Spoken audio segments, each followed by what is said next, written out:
देखिए, कॉन्स्टिपेशन एक बहुत ही कॉमन प्रॉब्लम है जिसको कहा जाता है कि यदि आपको स्टूल्स 3 बार से कम हो रहे हैं सप्ताह में, हार्ड ड्राई लंपी स्टूल्स हैं और लैट्रिन करते हुए इनको स्टूल पास करते हुए दर्द है, करने में ज़ोर पड़ रहा है, या आपको हैवीनेस फील हो रही है, रेक्टम लोडेड फील हो रहा है, फीलिंग ऑफ इनकम्प्लीट इवैक्यूएशन, ये करने के बाद लग रहा है फिर आएगी, आई नहीं, तो ये सारी चीज़ें हैं। रेक्टम में ब्लॉकेट सा फील भी होता है, तो ये सब कॉन्स्टिपेशन है, ये सिम्टम्स भी हैं। कारण इनमें आपका डाइट्री कारण भी हो सकता है, कभी कभी कोई होते हैं motility disorders, but pregnant ladies हैं जैसे, उनमें हार्मोन्स की वजह से आपकी आंतें नहीं चलती ठीक से। हार्मोन्स जो होते हैं, प्रोजेस्टेरोन जो यूट्रस को क्वाइट रखने के लिए हार्मोन है, जो बच्चे को बनाए रखने के लिए, प्रेगनेंसी को बनाए रखने के लिए होते हैं, उनका एक साइड इफ़ेक्ट ये होता है कि एक कॉन्स्टिपेशन टाइप की स्थिति पैदा हो जाती है।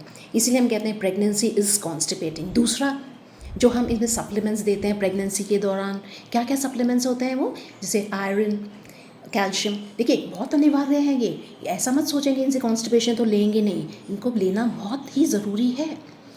कैल्शियम भी ज़रूरी है, आयरन भी ज़रूरी है ड्यूरिंग प्रेगनेंसी, बट इनके साइड इफ़ेक्ट्स होते हैं थोड़ा कॉन्स्टिपेशन इसके। अब जैसे इवन प्रेगनेंसी में तो यह है कि साइज़ ऑफ यूट्रस बढ़ जाता है, तो उसकी वजह से बल्क या प्रेशर इफेक्ट आने की वजह से भी आप कॉन्स्टिपेटेड फील होता है।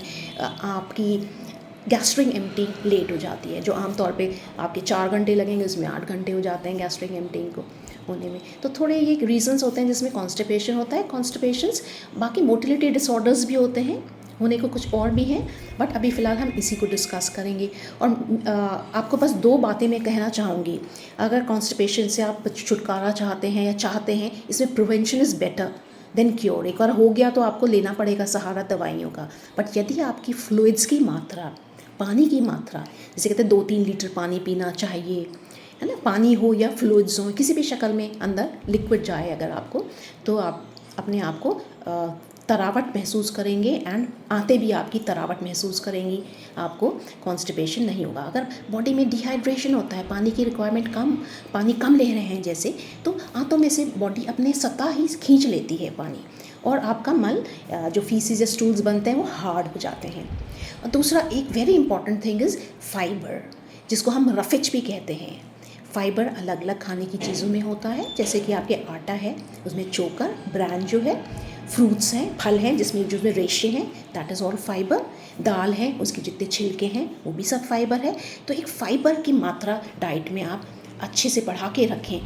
और जैसे कि आपने सुना होगा इसबगोल की भुस्सी खाते हैं, वो भी एक तरह का फाइबर है, वो तो आपने बाहर से एज दवा के रूप में ले लिया, बट अगर डाइट के फॉर्म में ही होगा, आटे में चोकर है, चने के छिलके हैं, मल्टीग्रेन्स हैं, होल व्हीट का वो है, तो आपको ये समस्या जल्दी से नहीं पकड़ेगी। सो एक बहुत ही सिंपल टिप है पानी और फाइबर के बारे में टू प्रिवेंट कॉन्स्टिपेशन। सो कोई और सवाल हो तो आप पूछ सकते हैं, और एलैबोरेट हम बाद में और डिस्कस करेंगे इसको। Thank you.